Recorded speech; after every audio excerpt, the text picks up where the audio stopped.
Bom dia, pessoal. Bom dia a todos. E aí? Só na boa? Bom dia, professor. Beleza? Bom dia. Bom dia.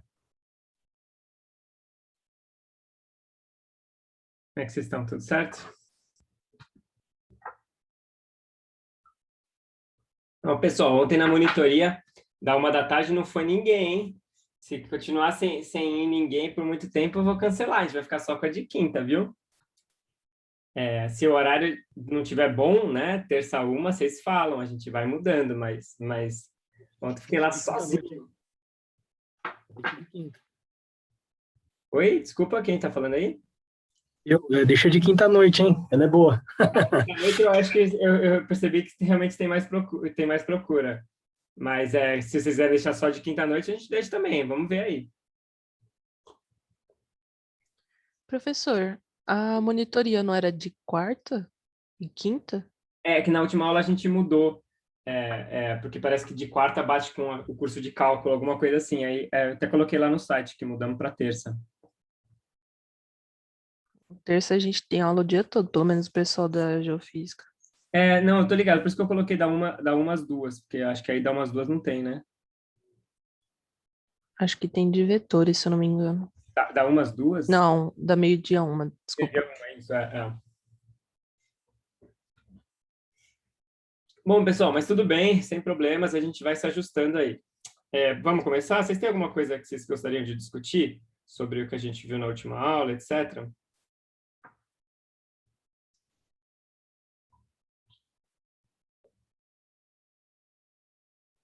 Diga, Raicen.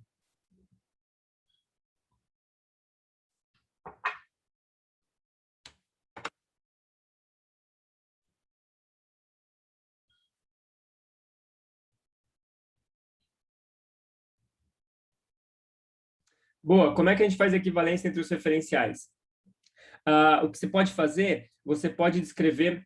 Essa é uma pergunta bem legal, Raicen. Vou até colocar aqui como um título, né? Peraí, deixa eu só ver se... Vamos ver se a gente consegue fazer isso aqui. Como comparar referenciais.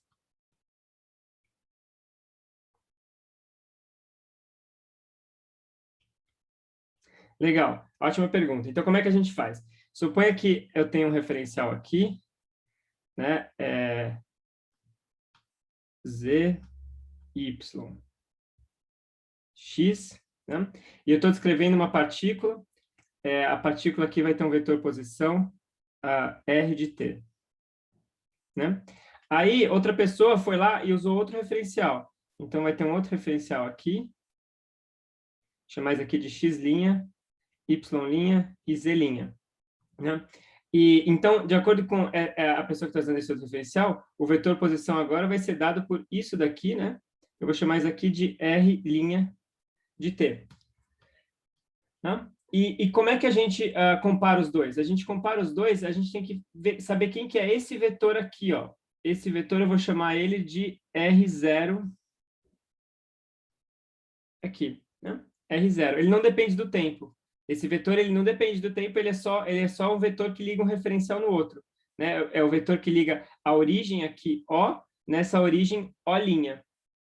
Então, aqui a gente pode agora usar as propriedades de somas de vetores, né? Então, eu tenho um vetor aqui e eu tenho outro vetor aqui, e isso, o verde mais o azul, é como se eu estivesse indo pelo vermelho. Então, R0 mais R' de T é igual a R de T. Ou seja, essa daqui, no fundo, é a forma que você conecta os dois vetores. Então, se você está usando R de T e um amigo seu está usando R' de T, vocês podem comparar os resultados sabendo esse vetor R. Né? Ou assim, ou, se quiser, né? Colocando o R0 para o outro lado e escrevendo isso assim. Ok? Legal, é bom que você perguntou isso, Raicen. Acho que isso era uma coisa que eu tinha esquecido de discutir, né? Legal. Faz sentido?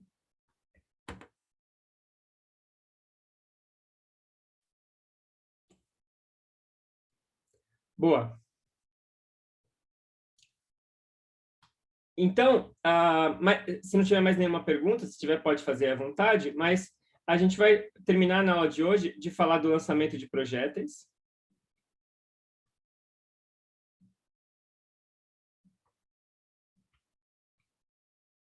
Né? Então, a gente vai considerar isso, Raicen, o R0 sempre entre as origens, ou seja, sempre um vetor que está ligando uma origem à outra. Isso. Então, a gente vai considerar a seguinte situação. Eu vou ter aqui o eixo Z e aqui o eixo X, e eu vou considerar o lançamento de um projétil que vai ser lançado da origem. Então, vai ser uma coisa assim. Espera aí que ficou feio isso aqui. Assim. Então, esse aqui vai ser o meu problema típico do lançamento de projéteis. A gente viu que se a aceleração A de t igual a constante, ou seja, se o vetor aceleração ele não depende do tempo, a gente tinha visto que a gente tinha uma equação horária bem geral, tá? Que era do tipo R0 mais V0t mais AT ao quadrado sobre 2. Tá? E que isso aqui englobava uma série de situações, mas mais para frente na aula de hoje a gente vai ver outras. Tá? Mas no caso do movimento de projéteis, então para esse caso específico, lançamento de projéteis,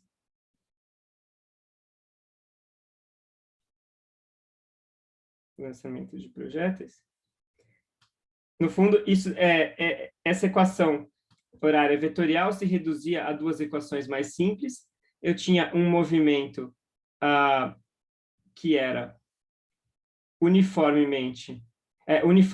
na direção x, e eu tinha um movimento que era uniformemente acelerado na direção z, onde esse θ que aparece aí, ele é,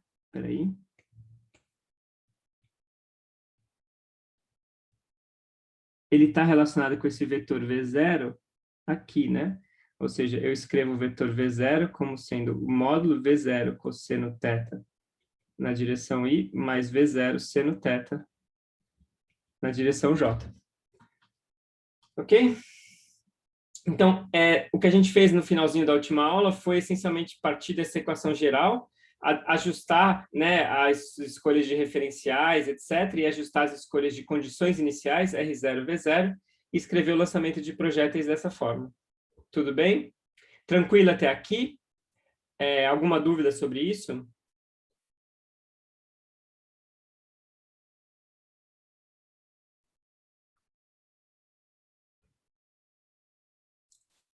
Beleza.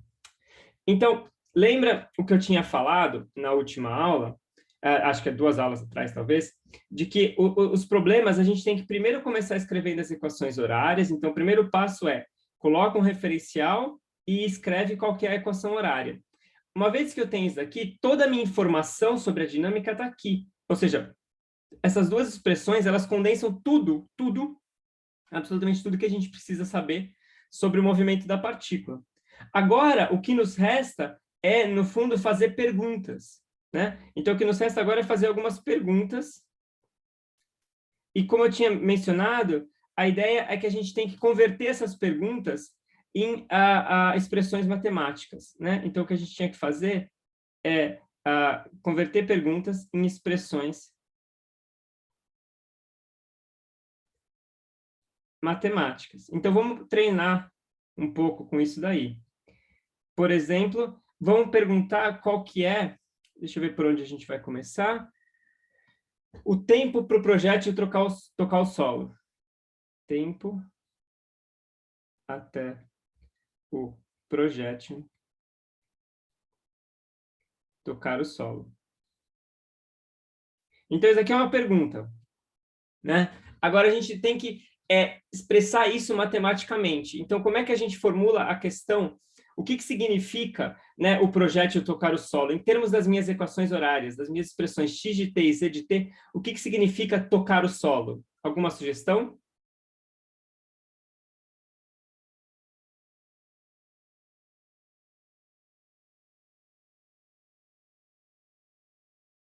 Boa. Z igual a 0. Exatamente.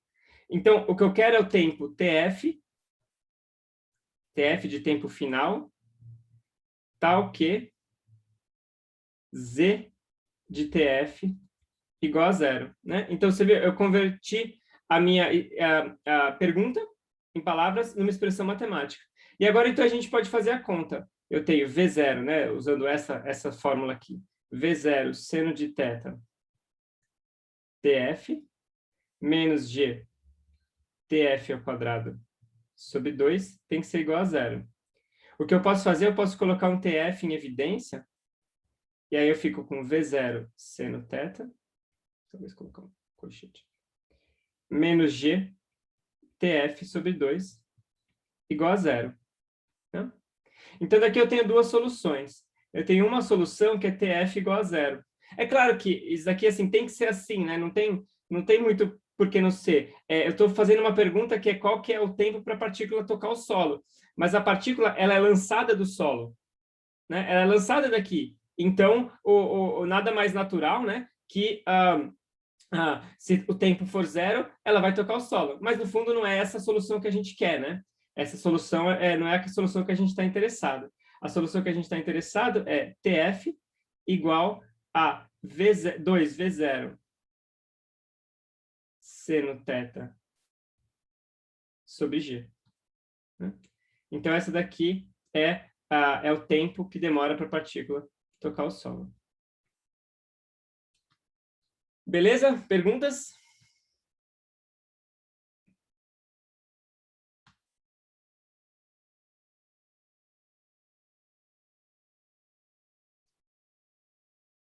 Show. Próxima pergunta. Qual que é boa, Raquel. A velocidade final vai ser 0? Não, né? A gente sabe que não vai ser pela nossa intuição. Se você usar um canhão e soltar uma bomba no canhão, quando a bala de canhão chegar aqui, não vai ter velocidade 0, né?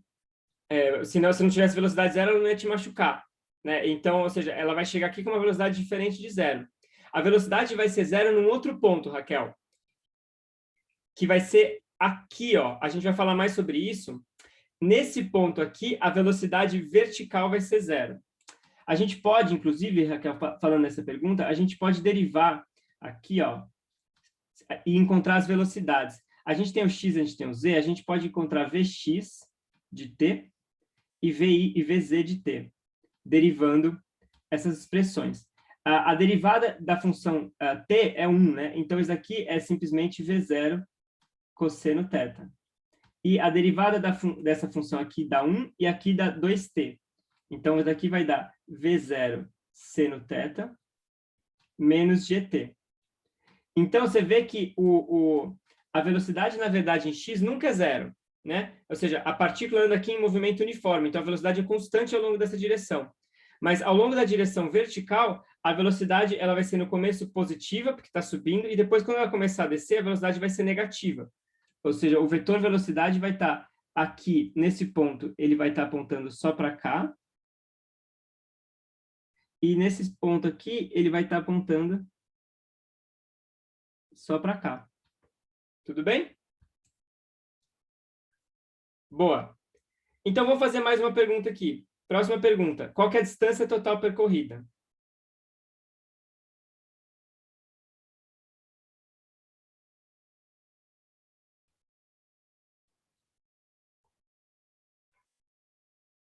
Ou seja, a distância horizontal, né? Deixa eu ser mais claro com relação a isso.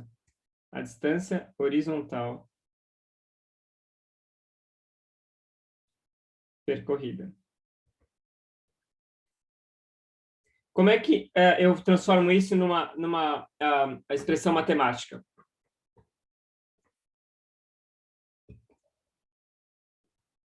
Boa. É o x no tempo final.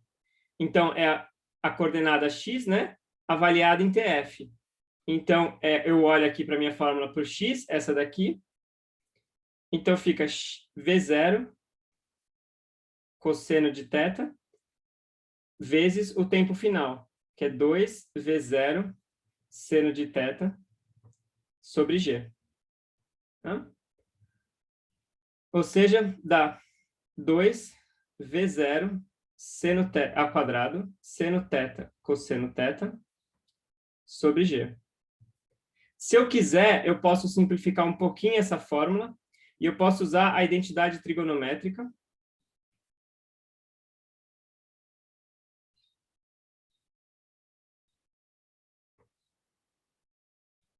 que 2 seno θ cosseno θ é a mesma coisa que seno de 2θ. Né? Isso daqui é uma identidade trigonométrica, aquele tipo de coisa que vocês não precisam decorar, tá?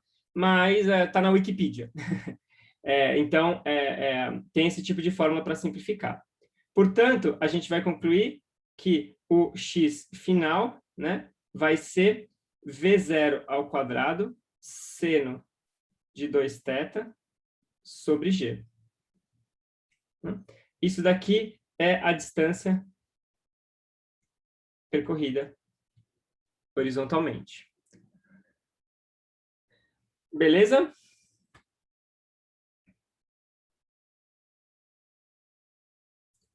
Do ponto de vista, se você for um general do Napoleão, você está aqui com o seu canhão e você quer atingir um certo alvo, essa grandeza é a grandeza mais importante. Oi, Celso. Ângulos sempre em radiano é melhor, tá? A gente pode falar em graus também, mas é mais fácil pensar em radianos, tá? Então, se você é o general lá do Napoleão, o x final é, no fundo, a grandeza que você está interessado, né? Então, o x final é esse cara aqui.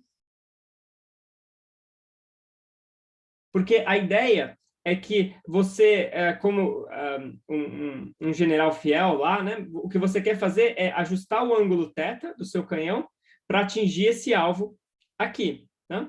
Então, o G você não consegue mudar, tá certo? O G depende do planeta que você está. O V0, ele depende, no fundo, das propriedades do canhão. Diferentes canhões vão ter diferentes valores de V0. Provavelmente, eu não manjo muito de canhões, né? Mas provavelmente a gente até consegue ajustar um pouquinho esse V0 ajustando a quantidade de pólvora que tem no canhão e o peso das bolas, né? Então, esse V0 aqui até tem algum controle, mas, tipo assim, não é ultra controle. No fundo, o que a gente tem mais controle é no ângulo θ, que a gente consegue ir mudando essa altura, tá? A ponto de atingir o nosso alvo. Então, justo, Renan, justo. Na prática, a gente vai ter que considerar também o atrito e a velocidade do vento. Isso, é verdade. Mas isso aqui seria uma fórmula aproximada, então. Tá? Mas como a bola é bem pesada e etc., isso daqui, na verdade, não é tão ruim. Tá? Porque, ou seja, a gente está tratando aqui de uma bola bem pesada. Né? Então, esse tipo de expressão não é tão ruim quanto se parece, apesar de a gente estar desprezando atrito e vento e etc. Bom, a primeira coisa, então, que a gente tem que analisar é qual que é o alcance máximo. Ou seja, para qual ângulo θ essa expressão aqui é máxima? Oi, Raul. Quando a gente fala de derivada trigonométrica, a gente vai falar mais sobre isso na próxima aula, na verdade. Aí é muito bom usar radianos, tá? Se for usar graus, fica meio estranho. A gente vai ver isso a gente vai ver um exemplo específico disso na próxima aula. Né? Boa, exatamente, João, exatamente, Daniel.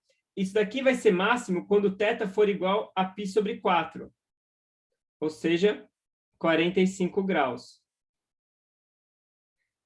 E, nesse caso, então, eu vou ter que o x final máximo vai ser igual a V0 ao quadrado sobre G. Tá? Então, isso daqui é o alcance máximo do seu canhão. Aí agora a gente pode fazer a seguinte pergunta. Então, dado um XF, qual θ devemos escolher? Essa daqui é a pergunta típica que o general lá do Napoleão vai fazer, né? O general não está interessado na distância final dado θ. Ele está interessado no contrário. Eu quero uma distância final, então eu sei que o meu inimigo está a 300 metros de distância, eu quero calcular qual que é o ângulo θ que eu preciso mirar. Então, a resposta é fácil, né? Eu tenho que simplesmente escrever isso daqui e inverter essa relação, tá? Uma coisa interessante que acontece aqui, no entanto, é que se a gente tentar resolver essa equação, a gente vai ver que existem dois ângulos que resolvem, ou seja, essa equação ela tem duas soluções. Então, se eu tenho aqui um valor de xf, eu tenho, na verdade, duas trajetórias que são capazes de me levar nesse mesmo ponto. Eu tenho uma trajetória assim, e eu tenho uma outra assim. Tá? Ou seja, eu tenho dois ângulos que me levam na mesma trajetória. Isso é uma propriedade dessa equação aqui. Se a gente tentar encontrar os valores de θ que satisfazem isso, a gente vai ver que tem dois ângulos. Ok? Perguntas?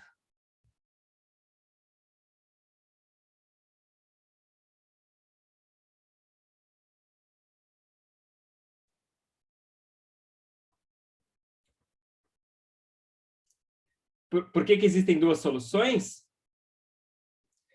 Isso é uma propriedade trigonométrica, no fundo, né? Ou seja, você pode tanto jogar a partícula, o seu projétil com um ângulo mais raso aqui, e ele vai chegar lá, ou você pode jogar ele vai subir um monte e depois cair. Isso, no fundo, é uma propriedade trigonométrica dessa equação.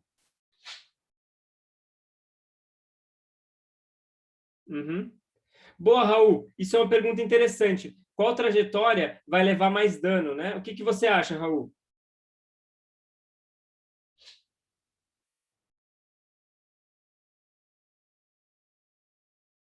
A maior, né? Ou seja, essa daqui, ele vai subir mais e vai depois cair. Uhum. Exato. Ou seja, ele vai ter mais tempo de queda aqui, portanto, a velocidade vai acelerar mais.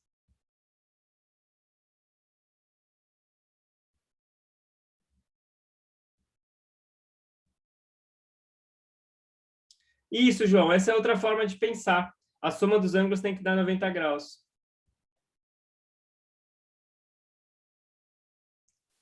Beleza, pessoal? Mais perguntas?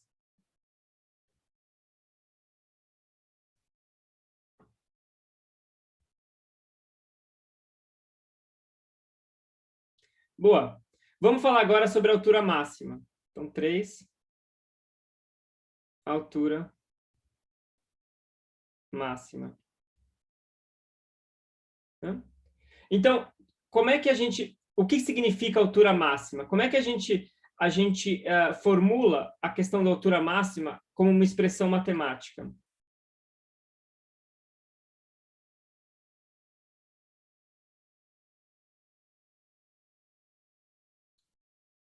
Boa, Renan. Exatamente. O que significa altura máxima? É o ponto onde a velocidade vertical para. Porque a ideia, ó, voltando para essa figura, é que a velocidade horizontal ela é constante. Então, na direção x a velocidade não muda, mas o vetor velocidade aponta para onde a partícula está indo. Então, aqui ele aponta para cá, aqui ele aponta para cá, aqui ele aponta para cá, e aqui ele vai apontar mais para baixo ainda. Então, nesse ponto, que é o ponto de altura máxima, é exatamente onde o vetor velocidade ele é horizontal. Essa componente aqui, Vz de t, ela é zero, né? E que é exatamente quando ela para de subir e começa a cair. Então, a condição matemática da altura máxima é que V de z, nesse t, vou chamar de t max, é igual a zero. Faz sentido, pessoal?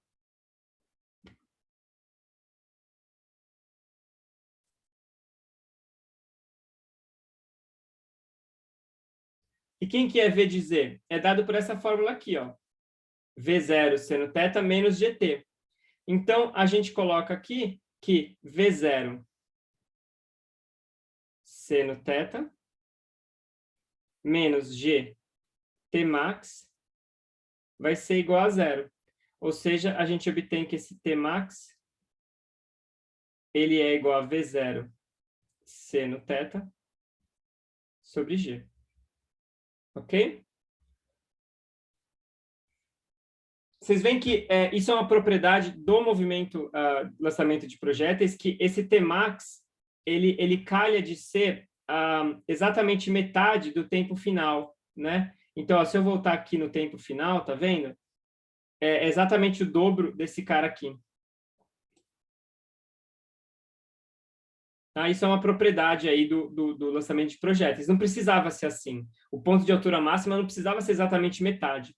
Ele é por causa das simetrias desse problema, pelo fato da gente estar desprezando atrito e assim por diante. Tá? E agora que eu sei o tempo onde a altura é máxima, eu posso calcular agora o x e o z na altura máxima.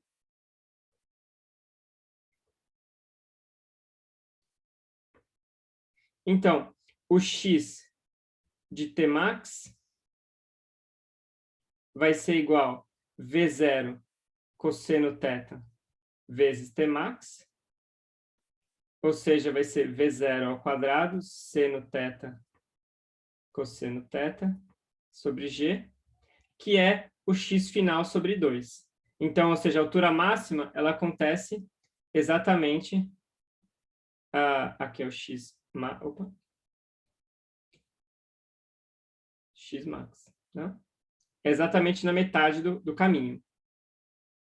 E o z no ponto Tmax vai ser igual, então, V0 seno θ vezes Tmax menos G sobre 2 Tmax ao quadrado. Tá? E como é que a gente calcula esse negócio aí? A gente agora é só fazer um pouquinho de conta, né? Substituir esse cara aqui. Então, vou ficar com V0 seno θ vezes V0 seno θ sobre G menos G sobre 2 V0 seno θ sobre G ao quadrado. Vocês veem que parece complicado, mas, na verdade, tudo meio que se simplifica, né? Porque esses dois termos, na verdade, eles são iguais, exceto por esse fator de 2, tá vendo? Ó, o primeiro termo vai ser V0 ao quadrado, seno ao quadrado de θ sobre G, e o segundo termo vai ser 1 meio de V0 ao quadrado, seno ao quadrado de θ sobre G. Ou seja, vai dar 1 meio, ou colocar o 2 embaixo, V0 ao quadrado, seno ao quadrado de θ sobre 2G. Então, essa daqui é o Z de Tmax.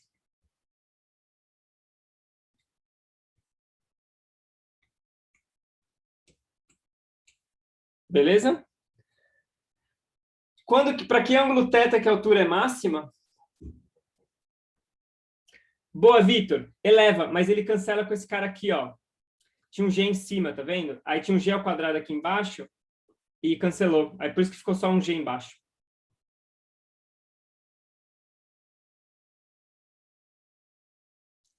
Para qual ângulo θ que esse cara aqui é máximo? Então, Raul, isso daí também é uma coincidência desse tipo dessas equações horárias que a gente está usando. Não precisava ser assim.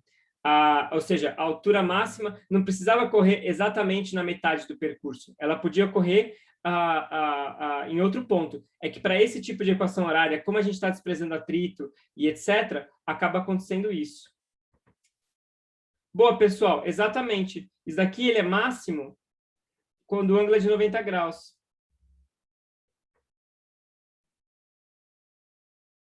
Θ igual a π sobre 2. Né? Ou seja, exatamente, Carlos, quando ele lança para cima, né? Então, se eu quero maximizar essa altura, é só lançar a partícula para cima, né? Lanço para cima, ela é o máximo da altura, porque eu estou fixando o módulo da velocidade, né? Eu estou fixando esse V0. Então tipo, sei lá, o meu canhão está fixo, eu quero mandar minha bala de canhão o mais alto possível, eu aponto o canhão para cima, né? Não que seja muito inteligente, provavelmente vou machucar meu batalhão, mas tudo bem.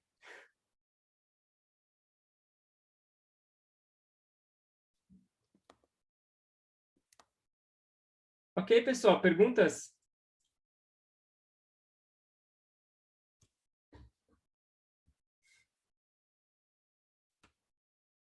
Raul, você pode, na verdade, a gente fez isso, só para quem, deixa eu contextualizar aí, né, pessoal?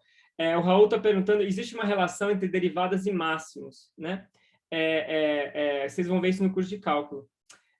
Raul, a gente está fazendo isso, no fundo, porque a gente está maximizando a altura calculando a derivada, que, no fundo, é igualar a velocidade a zero. Então, a gente implicitamente fez isso daí. Apesar de, assim, né, de eu não ter dito, mas, no fundo, o que a gente está fazendo é isso. A gente está usando derivada para calcular a máxima.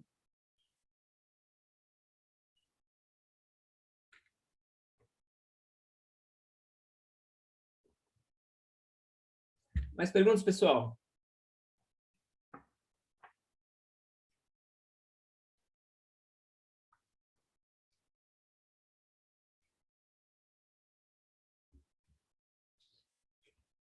Porque a ideia, Raul, é a seguinte, ó. A gente tem uma função z de t, tá? Que a gente quer maximizar. E o que a gente vai aprender no curso de cálculo é o seguinte, que o max, ele ocorre quando dz dt é igual a zero. Tá? Mas, no fundo, dz dt é a velocidade. Então, isso daqui é a mesma coisa que vz igual a zero. Que é exatamente a condição que a gente está usando para calcular a altura máxima. É quando a velocidade é zero.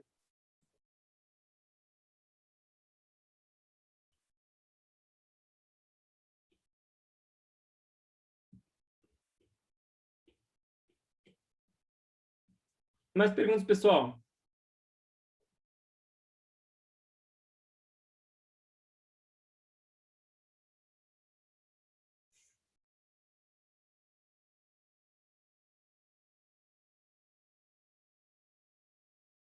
Então, olha só, agora a gente vai falar sobre uma outra aplicação muito massa, na minha opinião, do movimento uniformemente acelerado, que é partículas na presença de campos elétricos, né?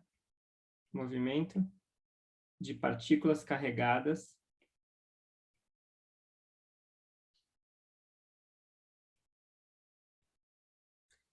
na presença de campos elétricos.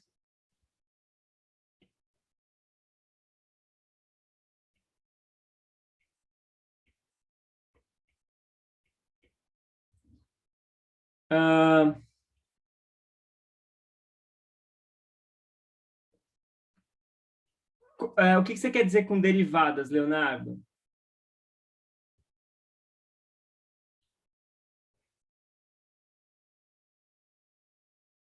Tipo, ou seja, os x e o y aqui são as coordenadas, né? Não são derivadas de nada.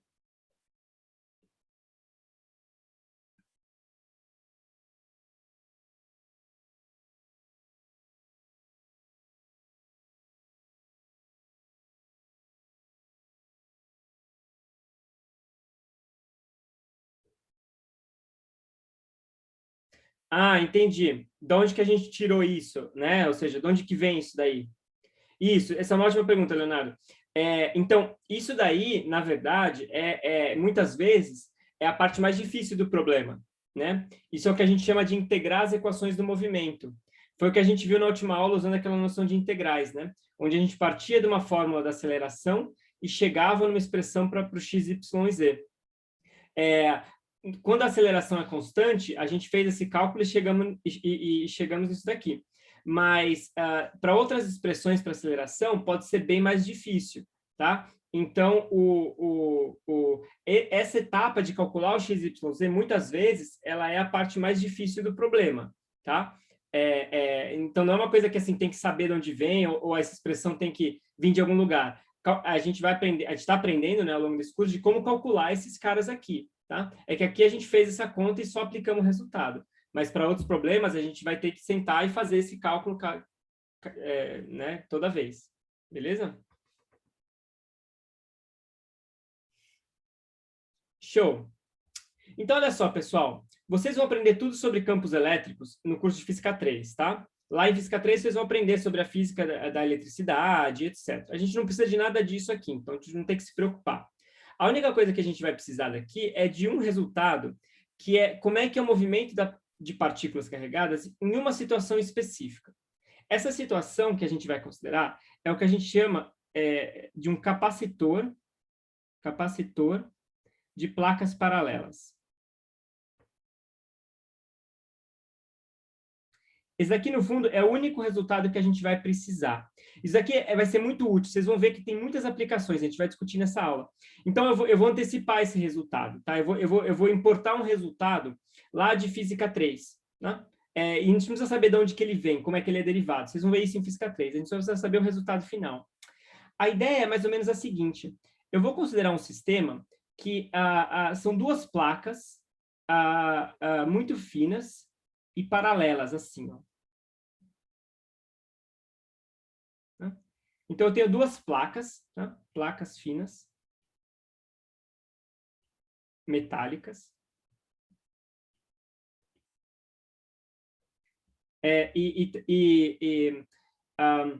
Colocadas em paralelo entre si a uma certa distância d, tá? Então, imagina mais ou menos, sei lá, duas folhas de papel alumínio, sei lá, separadas por uma distância pequena entre elas, mas as folhas são grandes, tá? Então, ou seja, as placas são grandes, elas são fininhas, mas elas são bem, bem largas, tá? A área delas é bem grande e a distância é pequenininha.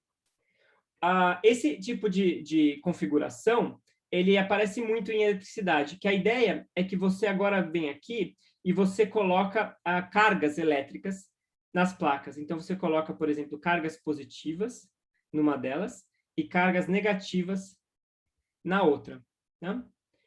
Você pode fazer isso, por exemplo, usando uma bateria, tá? Caiu na FUVEST? Não lembro o ano, entendi. Você pode, por exemplo, usar uma bateria, tá? Então, você usa uma bateria para jogar cargas positivas em uma e cargas negativas na outra. E isso daqui vai produzir um campo elétrico que ele vai apontar da carga positiva para negativa, tá? Então, eu tenho um campo elétrico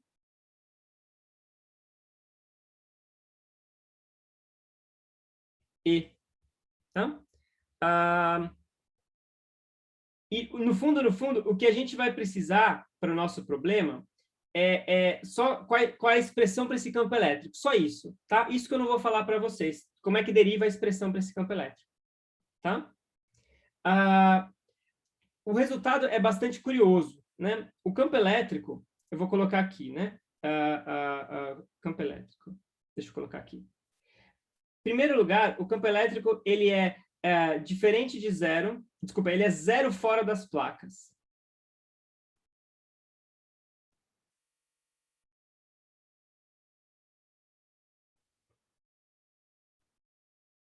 E não nulo apenas entre elas.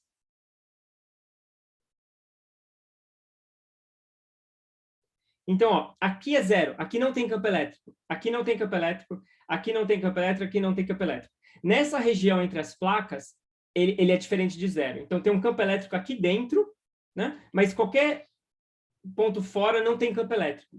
Isso, claro, é uma aproximação, tá? Se você olhar, por exemplo, aqui na bordinha da placa, vai ter um campo elétrico aqui, né? Mas a ideia é que é uma aproximação que assim que você entra tem um campo, assim que você sai não tem mais. Tá? Mas essa aproximação é boa, ela não é ruim, não. Tá? Então, o campo elétrico ele é zero no espaço, fora das placas, e diferente de zero entre elas.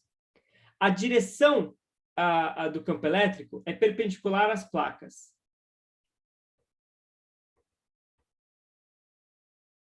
Perpendicular às placas. Ou seja, se as placas estão deitadas assim, o campo elétrico ele é nessa direção perpendicular. Se as placas estivessem em pé, né, sei lá, se eu tivesse uma coisa assim, ó, uma coisa assim, aí o campo elétrico seria para cá, e assim por diante, tá? Eu vou deletar esse desenho aqui, que ficou muito feio. Então, Raul, a gente não fala muito sobre o campo elétrico dentro das placas, né? A gente fala sobre o campo elétrico que as placas produzem no espaço. Dentro das placas tem vários átomos ali, e aí é muito complicado como é que é o campo elétrico. Então, a gente pensa assim, a gente tem uma placa, imagina, sei lá, uma folha metálica, né, folha de papel alumínio, uma coisa metálica assim. A gente fala no campo que esse cara carregado produz no espaço, tá?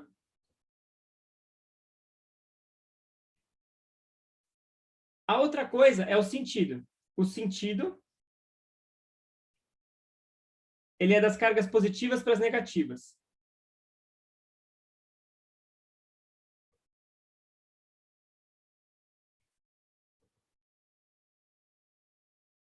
para as negativas. Tá? O campo elétrico sempre aponta das placas positivas para negativas. E, por último, é a magnitude. Deixa eu talvez colocar a magnitude aqui, ó. Tá? É a magnitude. A magnitude do campo elétrico é muito especial nesse caso. E, ou seja, o módulo do vetor E, ele vale uma grandeza que chama V dividido pela distância, onde esse V é o que a gente chama da diferença de potencial.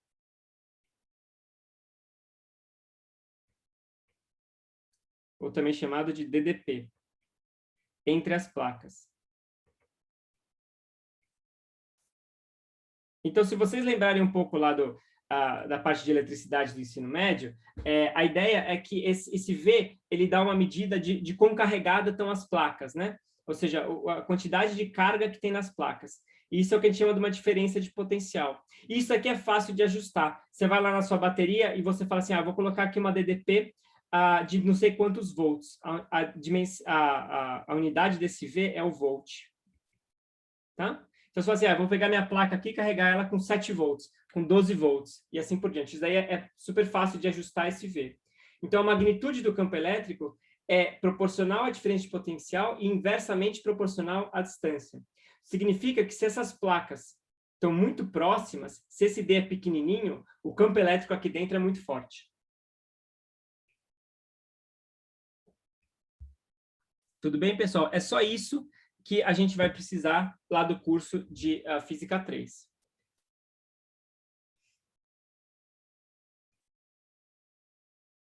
Perguntas?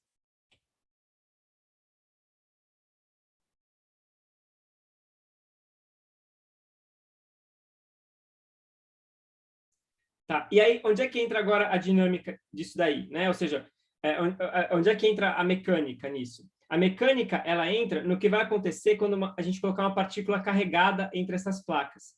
Então, deixa eu copiar e colar isso daqui. Então, se eu tiver aqui uma partícula carregada entre as minhas placas, deixa eu colocar aqui. Eu tenho meu campo elétrico aqui.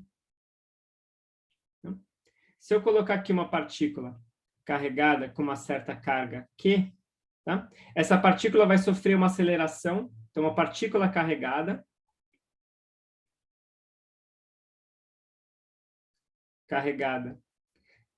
dentro das placas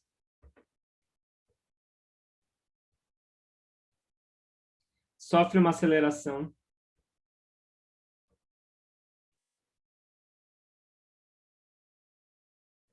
A, vetor, é Q vezes Z sobre M, né? Onde M é a massa da partícula e Q é a carga. A unidade de carga é uma unidade especial, é o Coulomb. É o C, que é o Coulomb. Mas isso aí, a gente não precisa saber muitos detalhes disso agora. Q é a carga da partícula, tá? É uma partícula carregada, um elétron, ou um próton, ou um átomo ionizado, alguma coisa assim. Então, é aqui que entra a mecânica. Tá? A mecânica entra em o campo elétrico gerar uma aceleração. Tá? Isso daqui, ó, o que está resumido aqui, é o que a gente vai precisar. Eu estou dizendo tudo isso para vocês. Tá? Nada que está aqui foi derivado. A gente deriva agora o que acontece em seguida. Tudo isso daqui vocês vão ver no curso de Física 3. Beleza? E vocês veem que o que é interessante é que, como esse campo elétrico ele é uniforme aqui dentro, isso aqui agora gera uma aceleração uniforme, que é que nem a aceleração que a gente estava estudando anteriormente. Ou seja, uma aceleração, o vetor aceleração, ele é constante no tempo. Tá? Tudo bem, pessoal? Perguntas?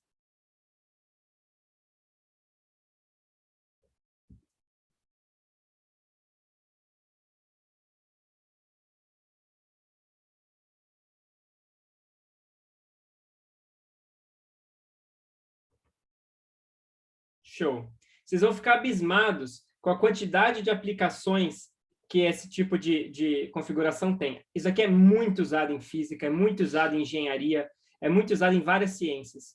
A gente tem várias aplicações que a gente pode fazer com esse tipo de sisteminha de placas paralelas. A gente vai descrever algumas delas agora. Tá? Então, a primeira é como acelerar partículas carregadas, né?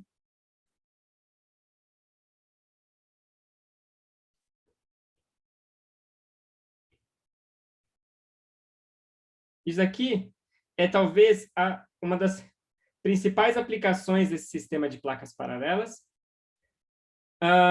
Oi, Inês? Isso, o campo elétrico ele é mais forte quando as partículas, as placas estão próximas umas das outras. Isso. Exatamente. Essa fórmula aqui, né? Ele é inversamente proporcional com a distância. A ideia é que as cargas opostas... Ah, entendi por quê, né? A ideia é que as cargas opostas se atraem, né? As cargas positivas querem ficar em contato com as cargas negativas. Só que a gente não deixa, né? A gente não permite, porque as cargas positivas estão nessa placa e as negativas estão nessa. Então, quando a gente põe elas muito próximas uma da outra, a força entre elas é muito grande, porque elas querem estar próximas umas das outras, né? E a gente está impedindo, digamos assim. Se essa placa tivesse a 1 quilômetro de distância dessa daqui, a força seria fraquinha, porque elas praticamente não estariam interagindo. Mas como elas estão muito próximas e a gente não deixa elas se encostarem, a força é muito forte, ou seja, o campo elétrico é muito forte.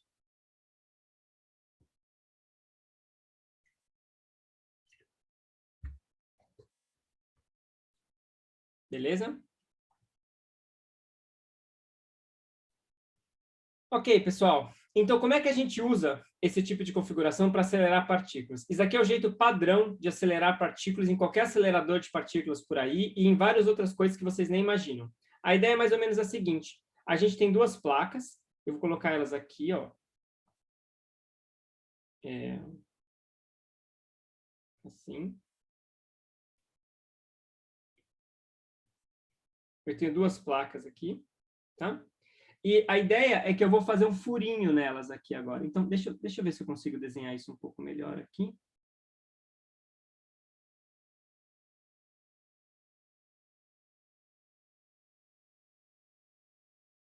Vamos ver se isso daqui dá certo.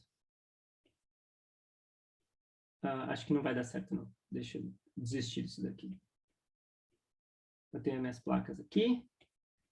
E a ideia é que eu vou fazer um furinho entre elas aqui. Então, eu tenho um furo aqui. Tá? Ou seja, a placa está aqui, carregada positivamente, carregada negativamente. Só que eu tenho um pequeno furinho entre elas. Eu vou colocar um sistema de coordenadas aqui. Chamar essa direção de x. Tá? E a ideia é que eu vou injetar aqui uma partícula com uma certa velocidade v0 nessa direção aqui. E uma certa carga aqui. Tá? E aí, o que vai acontecer? Essa partícula, conforme ela estiver andando aqui, imagina que eu injetei uma partícula com uma certa velocidade inicial aqui, ela vem andando. Aí, ó, ela está andando aqui, ela não sente nada. Ela não está sentindo nenhuma força do campo elétrico, né? Não tem nada. Aí, assim que ela entrar nesse furinho, entrar nessa região entre as placas, ela vai sentir um campo elétrico. Tá? Então, aqui vai ter um campo elétrico. E entrou nas placas, ela vai, então, sentir uma aceleração devido a esse campo elétrico. Então, eu vou ter aqui uma aceleração, que vai ser carga campo elétrico sobre m. E o meu campo elétrico, ele vai ser o módulo dele, que é v sobre d, na direção i. Então, a minha aceleração vai ser QV sobre md na direção i. Tá? Ou seja, essa partícula ela vai sofrer uma aceleração enquanto ela estiver na região entre as placas. Ou seja, ela vai ser acelerada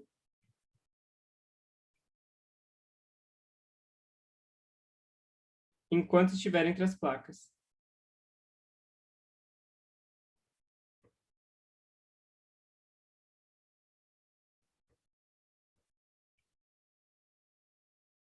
Tá?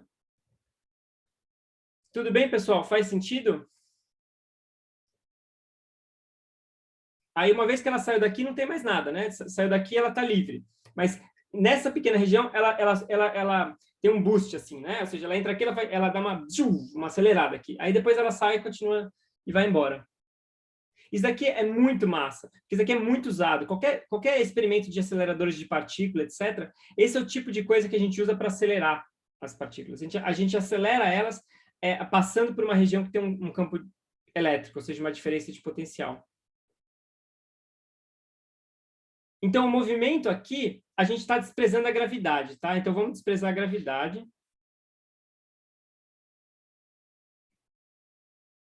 Por simplicidade.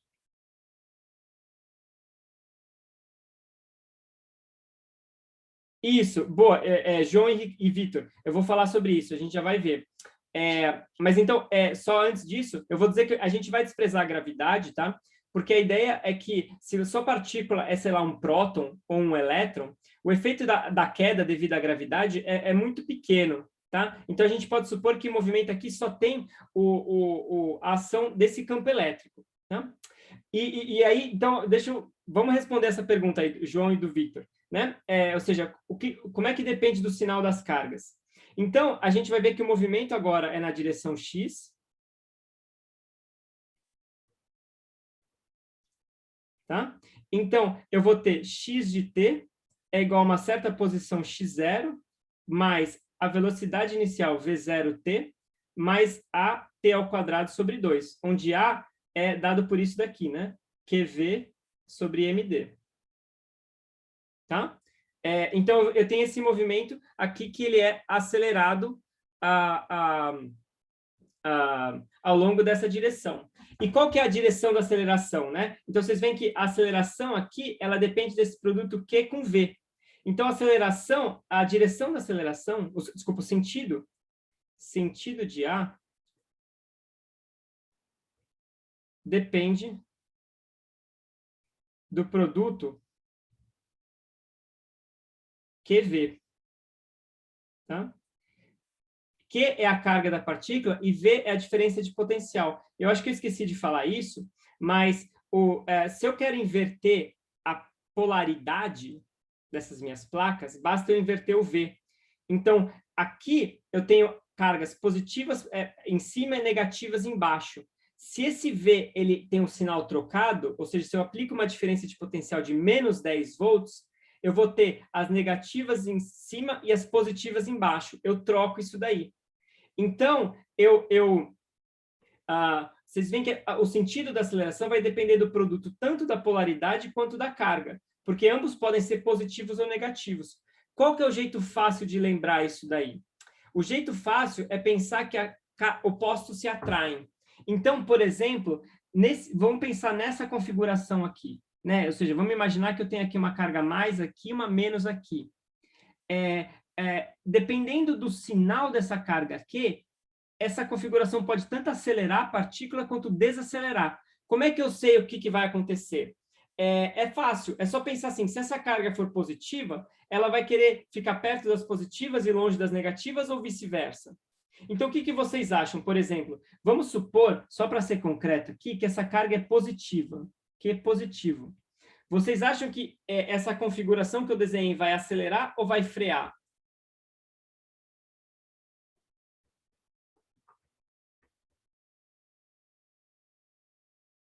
Boa, vai acelerar, porque essa carga vai chegar aqui e ela é positiva. Então, imagina que essa carguinha está aqui, né? Quando ela estiver aqui, ou seja, ela vai querer ficar próxima das negativas, porque ela é positiva, ela é atraída pelas negativas. Então, esse cara vai querer andar para cá e vai ser repelido pelas positivas, né? Essas cargas mais vão expulsar a partícula daqui. Então, vai ser acelerado. Então, para essa configuração, vai acelerar. Se essa carga fosse negativa, eu deveria estar usando uma polaridade diferente, menos aqui, mais aqui. Tudo bem?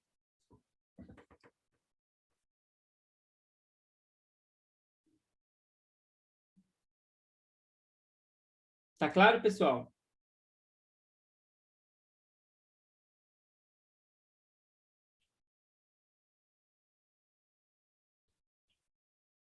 Boa. Então, deixa eu até colocar isso daqui aqui. Deixa eu ver se eu consigo colocar aqui, só para a gente ficar mais organizado.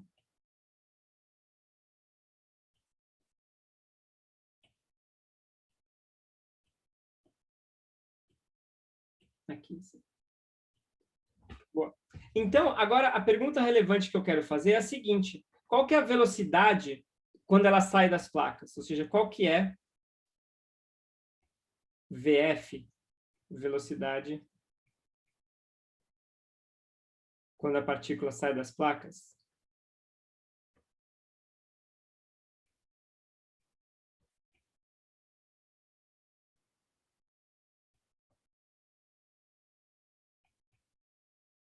Porque a ideia é que essa equação horária, ela só vale nessa região, né? Ou seja, ao longo dessa região eu tenho uma aceleração. A partir do momento que a partícula chegou aqui, aí eu não tenho mais aceleração nenhuma. Então, o que eu quero saber é, eu entrei com V0, qual que é a velocidade que eu saio? Tá? Então, a gente, para responder essa pergunta, a gente pode usar a Torricelli, é o jeito mais fácil. Que o movimento ele é uniformemente acelerado, então eu posso usar a Torricelli. X igual a x0, ou deixa eu melhor dizer assim, né? Tudo bem. X igual a x0 mais v ao quadrado menos v0 ao quadrado. Desculpa, isso. V ao quadrado mais v0 ao quadrado sobre 2a. Tá?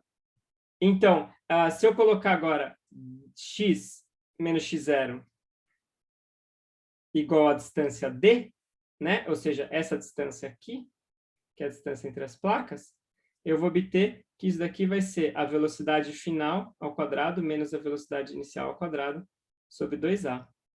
Ou seja, deixa eu colocar aqui, velocidade final ao quadrado igual a velocidade inicial ao quadrado mais 2ad.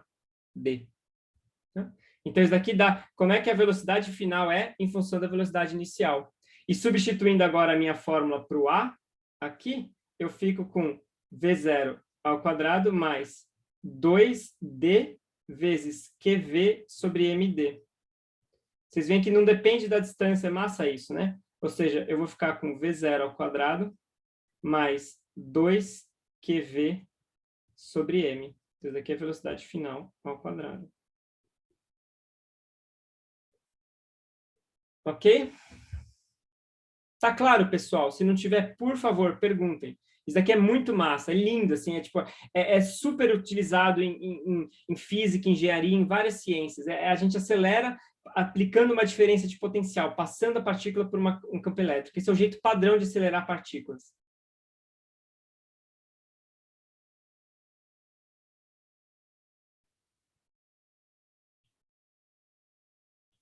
Ó, a gente não falou ainda de energia, tá? A gente vai introduzir energia e tudo mais. Mas, claro, Raul, posso explicar assim, qual parte? Ou seja, a ideia é que eu tenho uma aceleração que atua dentro dessa região e o que eu quero fazer é calcular a velocidade quando a partícula sai. Então, ela entrou aqui, passou, saiu. Eu quero ver como é que a velocidade mudou quando ela sai. Isso, João, eles usam isso no LHC. Versões diferentes, né? Tudo isso, assim, tem variações disso daqui, não precisa ser necessariamente duas plaquinhas, etc. Mas, sim, usa-se isso no LHC.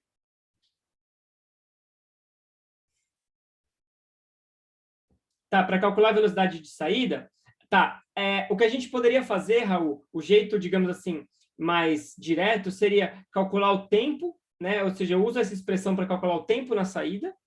Então, eu vejo qual que é o tempo, tal que essa distância aqui seja d, né? Essa distância percorrida seja d, e aí eu calculo a velocidade. Mas a gente pode burlar isso um pouco usando a fórmula de Torricelli, que diz que a posição e a velocidade, quando a aceleração é uniforme, são dados por isso daqui.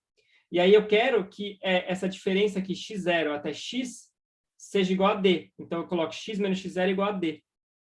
E aí isso daqui vai me dar a velocidade final.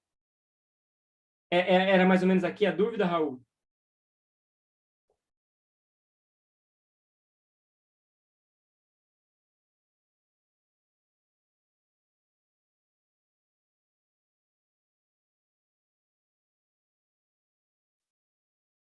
Isso, essa expressão para o A é fixa, né? Ou seja, ela só depende só dos parâmetros do modelo aqui. Mas essencialmente o que a gente está fazendo é Torricelli, é isso daqui, né?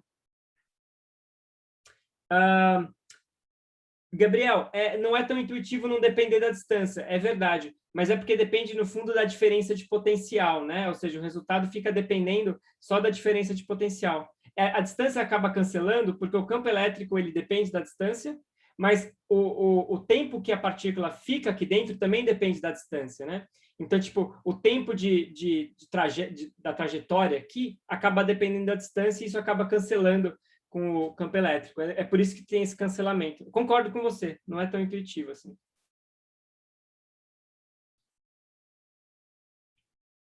Boa, gente. Olha, a gente não falou ainda de energia, mas vocês lembram lá da fórmula da energia cinética, né? Energia cinética era um meio de mv². Então, a gente pode pegar essa fórmula aqui, a gente pode multiplicar os dois lados por m/2, tá? Multiplica os dois lados por m/2, a gente vai ficar assim, 1/2 de m v final ao quadrado igual a 1/2 de m v0 ao quadrado mais qv. Olha que coisa linda, gente. Vou até tirar esse negócio aqui, vou colocar um quadradão aqui, porque é isso daqui que é a verdadeira beleza. Olha só, a diferença de energia cinética tem a ver com o produto Q vezes V. Tá? Ou seja, QV ele é igual à diferença de energia cinética. Diferença de energia cinética da partícula. Diferença, ou seja, o quanto que mudou a energia cinética. Então, quando a gente tem uma partícula com uma certa carga e a gente acelera ela através de uma certa DDP V, né, uma diferença de potencial V, a gente sabe facinho o quanto mudou a energia cinética da partícula. Ela mudou de Q vezes V. Isso, Daniel. A força elétrica aqui é a única força atuando, é a resultante. Perfeito. Então, vamos ver um exemplo disso daqui. Suponha que a minha partícula ela é um elétron. Então, a carga Q ela vale menos E, onde E é 1,602 vezes 10 a menos 19 Coulomb. É a carga, fundamental do elétron. Como assim uma grandeza em específico, Raul? QV é QV só, assim, não tem um nome específico. Mas a interpretação é essa daqui, ou seja, fornece a diferença de energia cinética.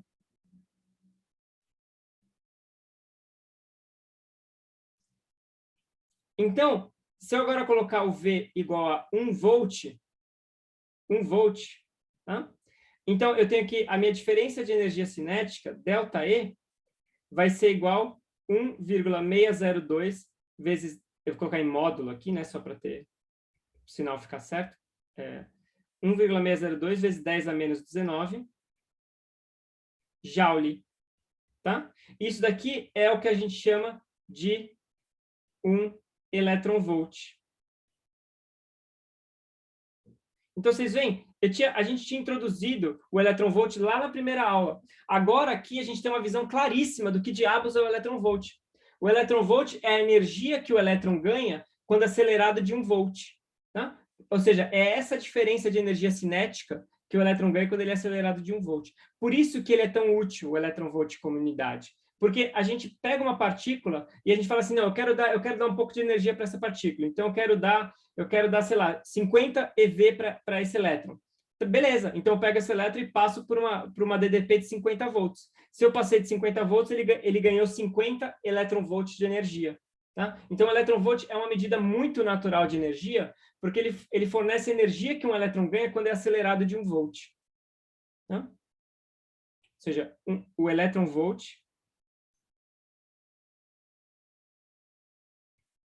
é igual à energia que o elétron ganha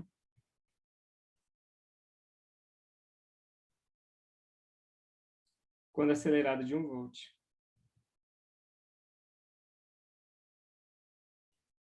De 1 volt. Beleza? E, bom, eu falei elétron aqui, mas o mesmo vale para o próton, né? Ou seja, eu poderia ter colocado aqui também para o próton, porque o próton tem a mesma carga.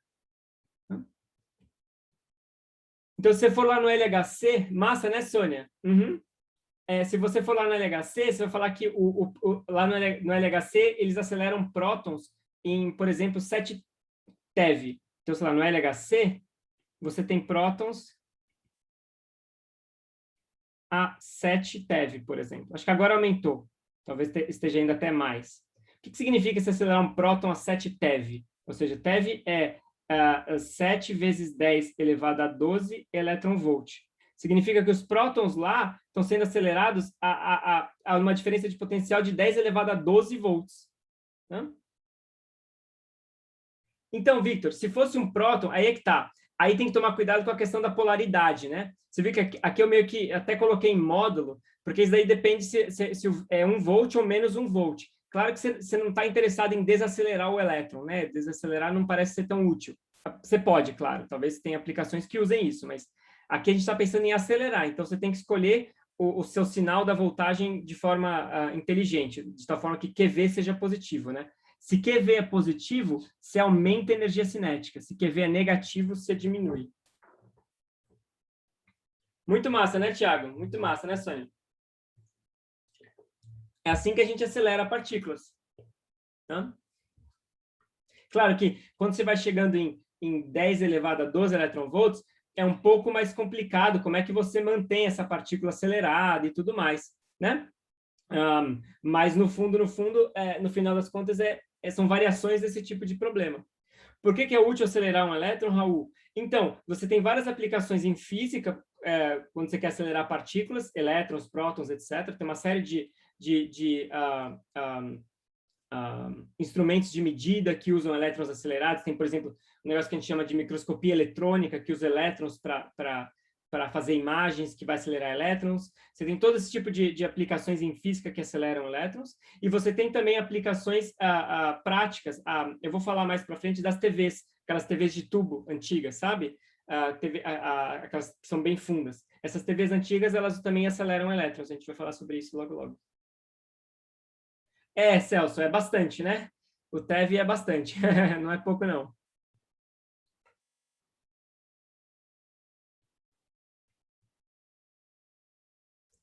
Show. Mais perguntas, pessoal?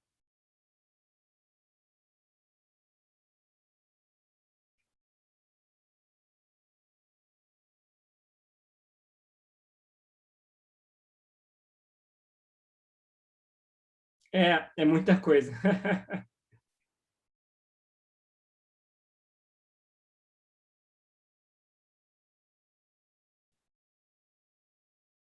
Ok, então, se não tem mais perguntas, vamos ver. Isso, Sônia, a gente vai falar sobre isso logo, logo. Tubo de raios catódicos, é um exemplo. Uhum. A gente vai entrar nisso agora, inclusive. Boa. Então, a primeira aplicação que a gente viu foi essa ideia de acelerar partículas. Tem uma outra igualmente importante, que é a ideia de defletir partículas, deflexão de partículas. Então, aqui o sistema é o mesmo, mas a configuração é diferente. Então, a gente vai fazer o seguinte, ó, a gente vai colocar um sistema de coordenadas aqui, eu vou chamar isso aqui de Y, isso daqui de X, e a gente vai colocar o nosso sistema de placas, deixa eu pegar minha placa aqui para economizar. Não, deixa eu fazer de novo aqui, peraí. A gente vai colocar as placas deitadas aqui, né? Essa vai ser a nossa diferença. Então, eu vou ter aqui um sistema de placas, assim.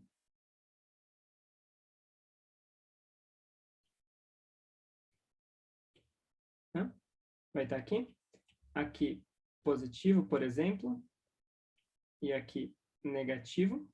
E a gente vai injetar a partícula agora aqui, ó. Com uma certa velocidade V0 e uma certa carga Q. Tá? Então, a gente vai injetar essa partícula e aí o que vai acontecer? Ou seja, essa partícula, se não tivesse as placas, ela teria uma trajetória aqui, né? Deixa eu talvez colocar... Peraí.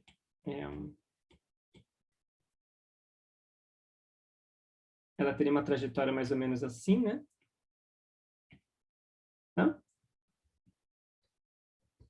Só que, como eu tenho agora esse campo elétrico, o que vai acontecer é que essa partícula ela vai ser defletida, então ela vai ter uma trajetória que vai ser uma coisa mais ou menos assim. Ela vai vir aqui, deixa eu ver se eu consigo desenhar isso daqui. Ela vai vir aqui e ela vai ser defletida para cá. Ou seja, quando terminar o movimento... Opa, ela vai ter uma velocidade aqui, v final, que vai ser agora defletida, ou seja, ela entra com uma velocidade horizontal, ela sai com uma velocidade que vai fazer um certo ângulo aqui. Né? Então, a gente está, ou seja, a partícula vem e a gente vai defletir ela, a gente vai mudar a direção dessa partícula. Né? Então, qual que é a ideia aqui? Da forma como a gente desenhou, né, o meu campo elétrico está aqui, então, o campo elétrico E, ele vai ser menos V sobre D na direção J. Né? Da forma como eu desenhei, o campo elétrico ele é para baixo, tá? Então, na direção J. E na direção horizontal, eu não tenho nenhuma força. Né? Na direção horizontal, de novo, eu vou supor que a aceleração da gravidade pode ser desprezada. Então, a minha aceleração vai ser QE sobre M, é a mesma fórmula que a gente tinha antes. Então, vai ficar menos QV sobre MD na direção J. Ou seja, a aceleração da partícula é só nessa direção aqui, vertical. Tá? Então, eu tenho que, na direção X, o movimento ele é retilíneo uniforme, e na direção Y, ele é acelerado. Então, aqui eu vou ter V0, X0, mais V0t, e aqui eu vou ter um Y0 mais A vezes t ao quadrado sobre 2. Eu suponho que a velocidade inicial, eu esqueci de dizer isso, né? A velocidade inicial aqui, ela é horizontal, tá? Então, tá vendo? Não tem velocidade aqui, ó. A velocidade está aqui. Tá? A gente já podia supor que a partícula entra com uma velocidade, mas é mais simples a gente supor que ela entra, assim, com uma velocidade que é só horizontal. Ela só entra para cá. E aí ela vai agora ganhar uma velocidade vertical. Tudo bem? Faz sentido, pessoal? Tá claro?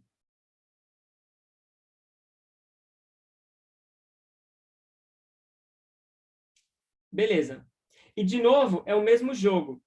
Essas leis aqui, elas valem enquanto as partículas, a partícula estiver entre as placas. Enquanto a partícula estiver entre as placas. Então, a gente vai supor que agora tem aqui um certo comprimento L aqui. L, né? Que é o comprimento das placas.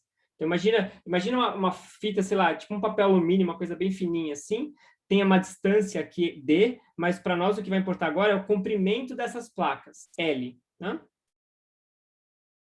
Então, a primeira pergunta é: em que instante de tempo a partícula sai das placas? Né? Então, quanto tempo a partícula fica entre as placas?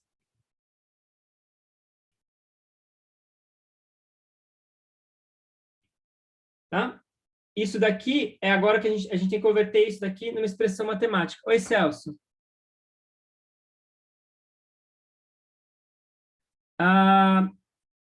Tudo bem, Celso. Tudo é arbitrário, né? A gente podia chamar isso daqui de Z, isso daqui de X, nada disso importa. É só uma questão de convenção. X, Y, Z e JK. Pode ser um pouco confuso mesmo, mas é bom fazer esse tipo de treino mesmo, né? Ou seja, eu poderia ter chamado de Z aqui, mas eu quis chamar de Y exatamente para a gente treinar com esse tipo de coisa. Renan, verdade, a gente está supondo aqui que essas velocidades são baixas, de tal forma que a gente não tem que considerar correções relativísticas. Em geral, a gente vai ter que levar em conta correções relativísticas, mas aqui a gente pode supor que não precisa. Deixa eu ver aqui as respostas. Então, Raul, o que é x de L? O que você quer dizer com x de L?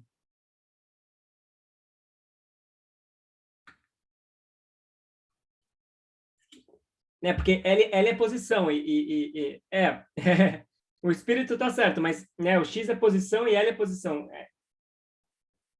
Isso, boa. X de t igual a L, exatamente. Eu estou sendo um pouco mais generalista aqui. L é a distância, exatamente, Daniel, perfeito. Sua resposta está certinha lá, Daniel. Eu estou sendo um pouco generalista aqui. Vocês viram que eu deixei umas condições iniciais aqui, porque eu não quis determinar qual que é a origem. A gente poderia ter colocado esse referencial no ponto onde a partícula entra nas placas. A gente poderia ter colocado ele aqui, ó. Tá? Só que aí, para não ficar confuso o desenho, eu coloquei ele, sei lá, em algum lugar aqui. Como eu coloquei ele aqui e não aqui, a condição inicial eu deixei genérica, tá? Então, eu deixei um x0 e um y0. Então, o que a gente quer é que x desse tempo eu vou chamar de t estrela menos x0 seja igual a L, tá? Ou seja, que a distância percorrida entre a posição inicial e a posição final seja igual a L. E isso daqui, então, tem que ser V0 t estrela. Ou seja, esse tempo, eu vou chamar ele de t estrela, ele é L sobre V0. Beleza? Nota como eu dou nome para as coisas, né? Ou seja, a gente, sei lá, pode chamar de tempo final, tempo t estrela. Eu estou usando diferentes nomes, porque exatamente eu quero mostrar para vocês que não importa, eu podia ter chamado isso aqui de um t final, ou de um t estrela. O importante é que eu dê um nome e eu fale o que é, né? Ou seja, eu falo em palavras. Olha, o tempo t estrela, que a partícula fica... Faltou um Q aqui. Que a partícula fica entre as placas, tá? Então, esse é o tempo que ela passou entre as placas. Está claro, gente?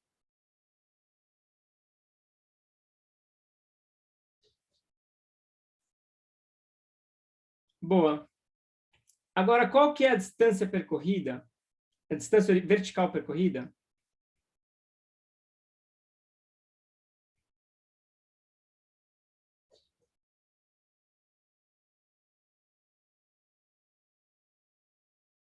Tá? Essa é a próxima pergunta. Então, para responder ela, basta eu usar essa expressão aqui. Então, eu vou ter que ΔY, né, que é y de t estrela menos y de 0, vai ser igual a t ao quadrado sobre 2. Desculpa, t estrela ao quadrado sobre 2. Nota que o tempo que a partícula fica entre as placas não depende do campo elétrico, né? Porque o movimento ele é retilíneo uniforme nessa direção. Então, esse tempo aqui, ó, ele só depende da velocidade inicial, tá? Mas agora, o quanto ela foi defletida na direção vertical vai depender dessa aceleração. Então, para isso, eu posso usar essa expressão aqui da minha aceleração A. Então, isso daqui vai ficar menos QV sobre 2md vezes esse tempo final, L sobre V0 ao quadrado. Pergunta: se a carga é negativa, só para a gente treinar aqui, se essa carga é negativa, deixa eu colocar aqui assim, ó, Q negativo, a partícula vai ser defletida para cima ou para baixo. Então, a carga que está entrando é um elétron. É negativa. E a configuração é essa daqui, ó. Mais aqui, menos aqui. Para cima ou para baixo? Boa, gente. Para cima. Né? Vai ser defletida para cima. Isso está consistente com o nosso resultado aqui? Olhando para a expressão matemática, está consistente? Sim, né? Porque se a carga for negativa, esse menos aqui vai anular com o menos da carga. Então, eu vou ter um ΔY que é positivo. Perfeito, Raul. Exatamente. Legal, gente. Boa. Uma outra coisa que é mais interessante ainda de calcular é a velocidade da partícula quando ela sai da placa. Ou seja, qual é a velocidade final?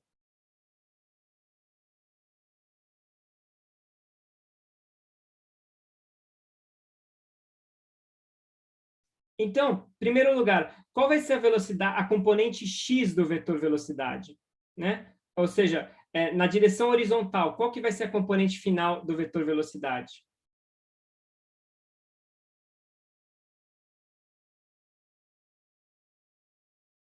O que é V, Daniel?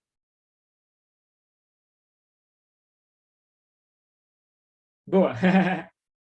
Isso. Ou seja, isso a gente consegue ver direto daqui, não tem feitiçaria aqui, ou seja, olhando direto para essas expressões. esse movimento ele é retilíneo uniforme. A velocidade aqui é a derivada desses caras aqui, né? Então, eu posso até escrever aqui que Vx é a derivada temporal disso daqui, é V0, e Vy é igual a A vezes T, né? Ou seja, isso segue derivando essas expressões. Então, a gente vê que a velocidade Vx, ela não muda. O que muda é a velocidade Vy. Então, Vy vai, no instante final, né? Então, a velocidade final, vou chamar de V só. V vai ser igual a V0 na direção I, mais A tempo estrela na direção J. Ou seja, V0 na direção I, mais a aceleração menos QV sobre 2md, desculpa, sobre md apenas, vezes o tempo estrela, que é L sobre V0. Ok?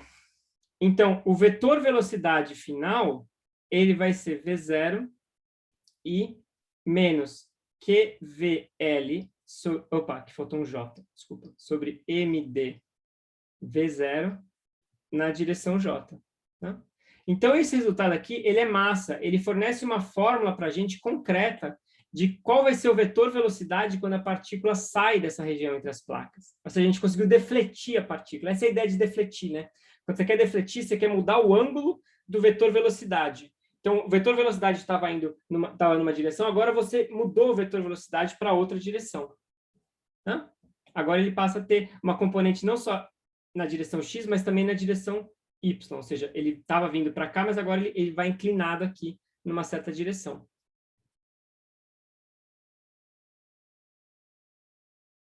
Beleza?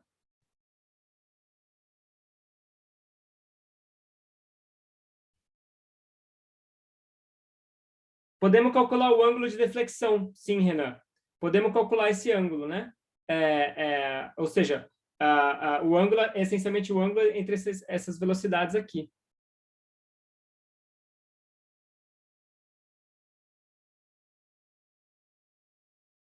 Exato. Tudo bem, pessoal?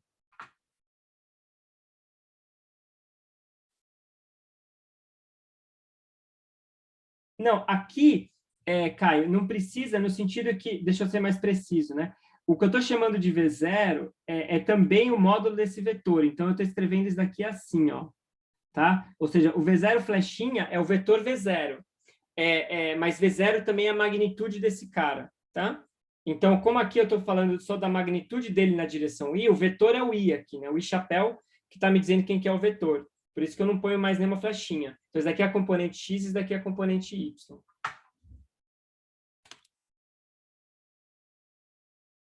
Ok, pessoal? Deixa eu só fazer um negócio aqui rapidinho agora. Eu quero pegar uma figura aqui para mostrar para vocês.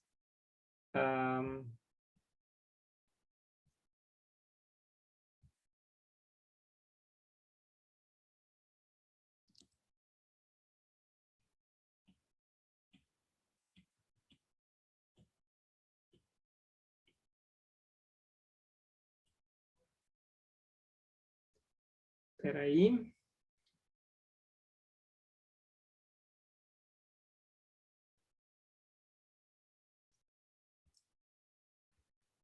Oi, Recém. Deixa eu responder aqui.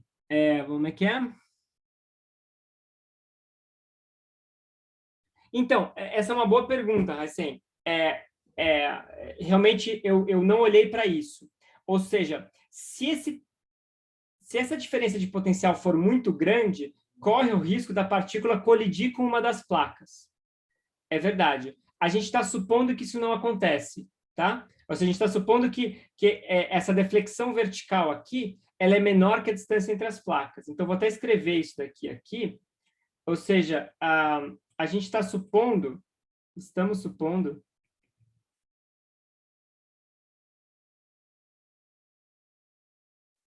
que ΔY é menor que D sobre 2. Tá? Porque é claro que isso daqui, você vê que vai depender de vários parâmetros, né? Depende da velocidade, da diferença de potencial, etc. Então, eu poderia muito bem ter esse ΔY maior que D sobre 2, onde D é essa distância aqui, né? Mas eu estou supondo que isso não acontece. Tá? Porque isso na prática é ok, porque em geral essa deflexão, o ΔY em si é muito pequeno. O que realmente faz mais diferença é como é que muda a velocidade, né? Ou seja, você deflete o vetor velocidade, mas o quanto você desloca a partícula em geral é pequeno. Beleza?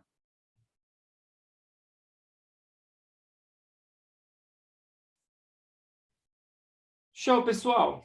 Então, olha só, para terminar, eu queria dizer o seguinte, eu acho que eu vou voltar nesse problema na próxima aula, tá? Para poder falar só um pouquinho, mais algumas palavras sobre ele. Mas a situação que a gente tem na prática é mais parecida com uma coisa assim, ó, tá? Em geral, a gente tem um conjunto de placas aqui, ó, que é muito pequenininho, tá? Então, a ideia é que essas placas, elas só servem para defletir a minha partícula, ou seja, eu entro V0, sai V, que é esse cara aqui. E aí, uma vez que saiu esse V, em geral, você quer que esse elétron, por exemplo, ele vai bater numa tela aqui, né? Isso aqui, a gente vai ver que a TV funciona assim. Vou falar sobre a TV daqui um minutinho, mas uma outra coisa que funciona assim também é o que a gente chama de tubo de raios catódicos.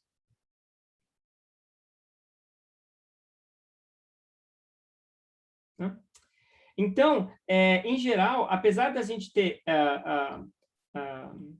uma deflexão vertical aqui, essa deflexão vertical é pequena. A gente pode imaginar que esse conjunto de placas é uma coisa muito pequenininha, que a única coisa que ela faz é entre um V e sai um outro V aqui, tá? Ou seja, é esse cara aqui, é essa velocidade aqui que importa. E aí, uma vez que essa partícula saiu, aí agora aqui eu tenho um movimento que é retilíneo uniforme, né? Então, após sair das placas,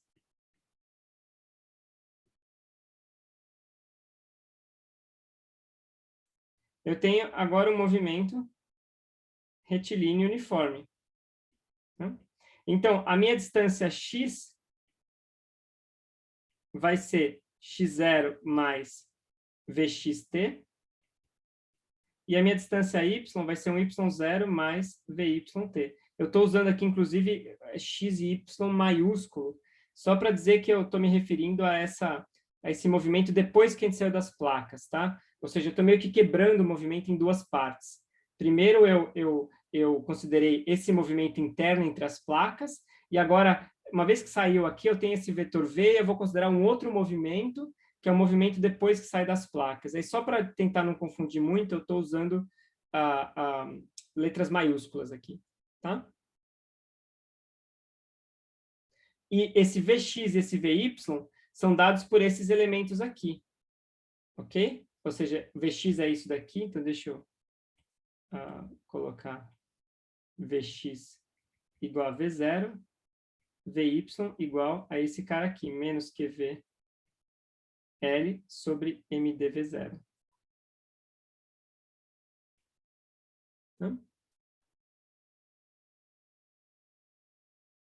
Então, vocês veem que daqui, agora, esse movimento ele é retilíneo uniforme. Então, eu posso calcular a razão entre essas distâncias aqui, né?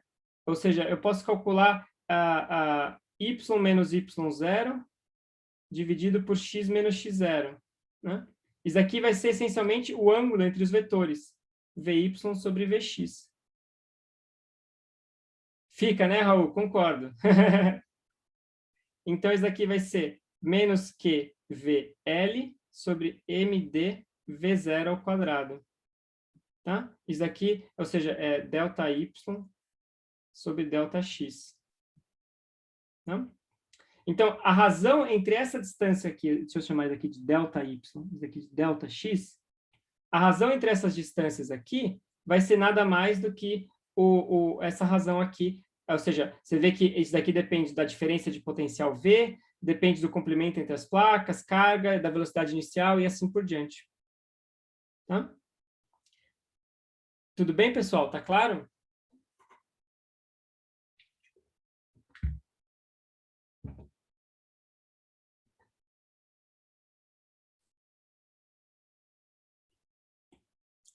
Esse resultado, ele é bastante importante pelo seguinte motivo, olha que legal.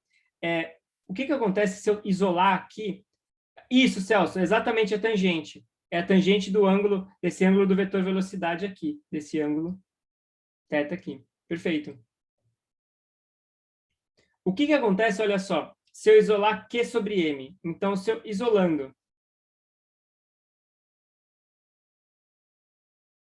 Q sobre M, eu fico assim, ó, eu vou colocar Q sobre M aqui, e aí eu vou ficar, como é que eu isolo Q sobre M? Eu jogo esse dv0 ao quadrado para lá e esse VL para cá.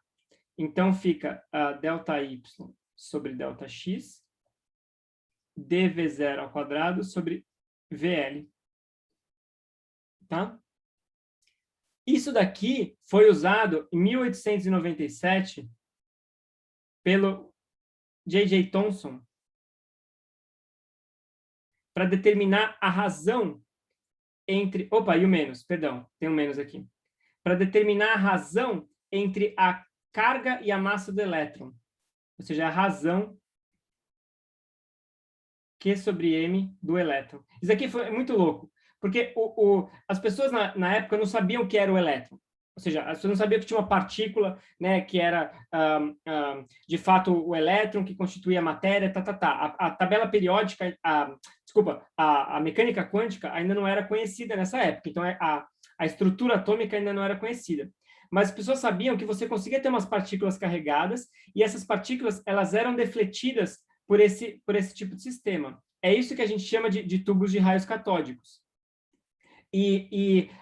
O Thomson, ele conseguiu determinar, usando exatamente isso daqui, ele conseguiu determinar a razão da carga pela massa. É muito legal isso, porque tipo, não deu para determinar a carga e a massa independentemente. As pessoas nessa época sabiam que tinha essas partículas e sabiam que a razão Q sobre M era uma coisa lá. Elas não sabiam qual que era a carga e a massa independentemente. Então, não dava para saber, por exemplo, quanto pesa um elétron. A gente não tinha essa informação. A gente só tinha informação da razão carga sobre massa. Tá? No fundo, isso aqui só foi resolvido depois, em 1910. Então, em 1910, um cara chamado Millikan,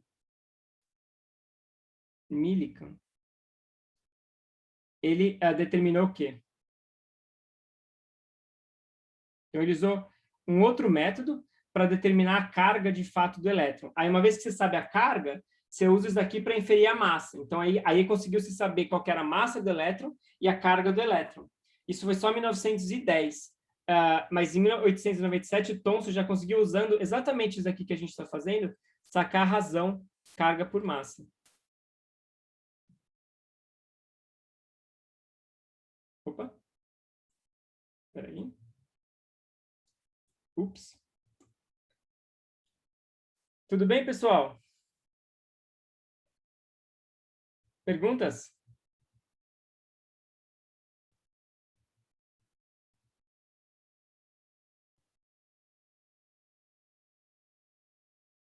Então, vamos terminar essa aula em grande estilo e vamos falar como é que a gente usa isso para entender aqueles televisores antigos de tubo.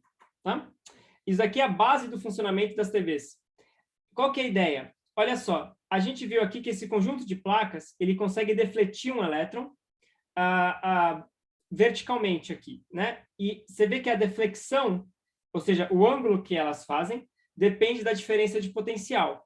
Então, a princípio, se eu pego aqui e mudo a minha diferença de potencial V, eu consigo mirar esse elétron em qualquer posição dessa tela. Então, sei lá, eu quero mirar o elétron aqui, eu vou lá e ajusto o meu V para o elétron cair aqui. Então, mudando a diferença de potencial, que é uma coisa que em eletrônica é fácil a gente mudar, mudando a diferença de potencial, eu mudo para onde que eu miro o elétron. Tá? Só que isso daqui ainda é só nessa direção vertical aqui. Na televisão, isso aqui é uma tela, né? Ou seja, eu tenho que considerar o meu outro eixo aqui, Z. Né? Uma coisa assim. Como é que vocês acham que eu posso fazer para conseguir uma deflexão não só nessa direção up-down, mas uma direção que é essa direção saindo da tela, né? Então, seria entrando da tela e saindo da tela.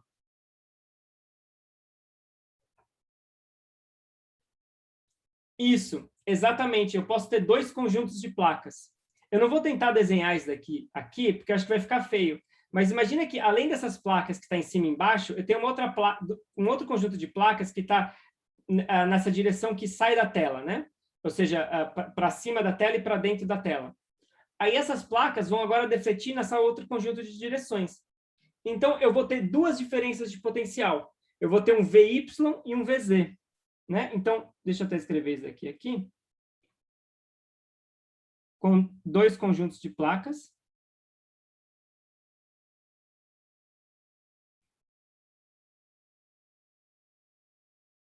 Eu vou ter um VY e um VZ, e eu consigo direcionar o elétron para uma posição qualquer no espaço. Qualquer no plano YZ. Certo? Então, eu pego aqui, eu tenho 2 conjuntos de placas e eu consigo mirar o elétron nesse conjunto de placas. Né? E isso, por mais bizarro que possa soar, é exatamente como é que funciona uma televisão. Tá? Porque qual que é a ideia? A ideia é que na TV, essa tela ela é uma tela fluorescente.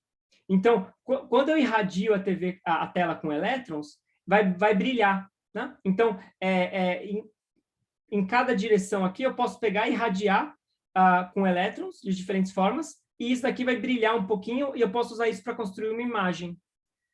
É mais fácil, gente, pensar numa TV preta e branca, tá? TV colorida é a mesma coisa, só que a TV colorida você tem que ter 3 telas para diferentes cores, etc.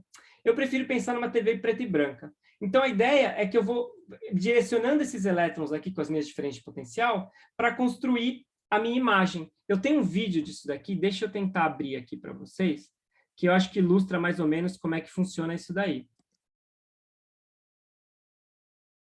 Tá? Então, esse vídeo aqui eu vou postar hoje lá na aula, vídeo aleatório do YouTube, tá? Mas a ideia é mais ou menos a seguinte, ó.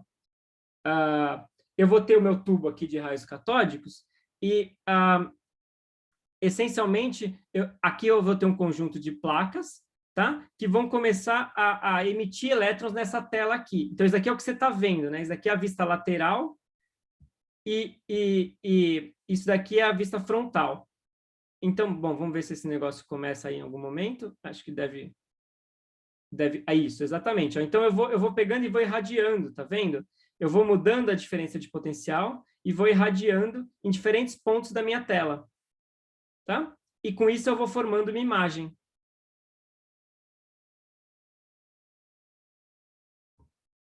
Então, é exatamente assim que a TV funciona. Eu tenho aqui uma fonte de elétrons, eu primeiro uso aquele esquema de aceleração de elétrons que a gente falou para dar uma certa energia para esses elétrons, e depois eu passo eles por esse conjunto de deflexão de placas que a gente acabou de discutir, e com isso eu vou defletindo os elétrons a fim de formar uma imagem.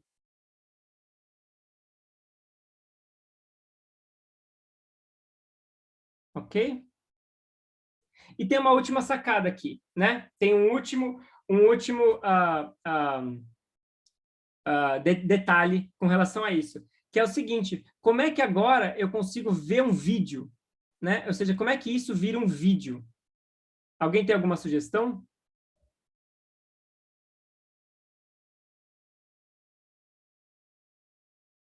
Bom, o Celso já deu a dica. Essencialmente, é isso, é FPS, é frame por segundo. Né? A ideia é que isso que eu acabei de mostrar no vídeo vai acontecer várias vezes durante um único segundo. O nosso olho, o olho humano, ele tem uma taxa de frames que a gente consegue ver da ordem de 30 a 60 frames por segundo. Então, a gente consegue ver, ou seja, uma resolução de um frame a cada 1/30 de segundo. Então, o que a TV vai estar fazendo, a TV vai fazer exatamente isso que a gente acabou de mostrar, exatamente isso, né, de tipo ficar mostrando, fazendo uma imagem com esses raios, só que ela vai fazer isso várias vezes, sei lá, 30 a 60 vezes por segundo. Então, em um único segundo, ela vai fazer, tipo, 60 imagens disso daí. Né? E aí, com isso, o que a gente vai estar vendo não vai ter a cara de uma foto, mas vai parecer estar em movimento. Né? Então, por exemplo, um cachorro, a taxa de refresh do cachorro é mais alta. Para o cachorro é tipo, sei lá, 120 FPS. Então, é por isso que cachorro não vê TV. Cachorro não vê TV porque para o cachorro a TV parece um slideshow, ela não parece um vídeo. Para o cachorro a TV está mudando como se fossem imagens, tipo um slideshow, assim, sabe que a imagem vai mudando? Só que se o slideshow muda suficientemente rápido, aquilo vira um vídeo para a gente. Então é por isso que para o cachorro a TV não é interessante, porque ele não está vendo uma coisa em movimento. Ele está vendo essencialmente um slideshow. Sua gata adora assistir o Clone? Eu não sei qual que é o FPS dos gatos, mas eu imagino que é mais ou menos a mesma lógica deve valer. Existem outros motivos, tá? Para ser sincero, se você quiser estudar por que animais não veem TV, existem outros motivos também. Um deles é porque as câmeras são filmadas sobre a ótica de um humano, não sobre a ótica de um animal. Então, por exemplo, se você fizer um vídeo filmado como se fosse lá, mais ou menos do chão, como se fosse lá de um cachorro vendo, isso tende a interessar mais o animal, tá? Mas um dos motivos principais é esse daí, é o FPS.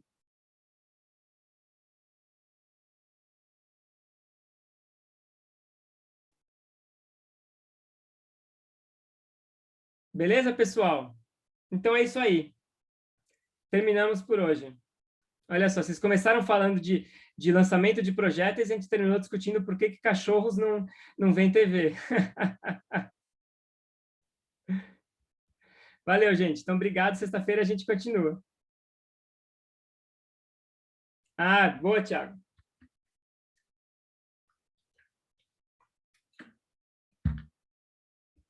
Valeu, gente. Até mais.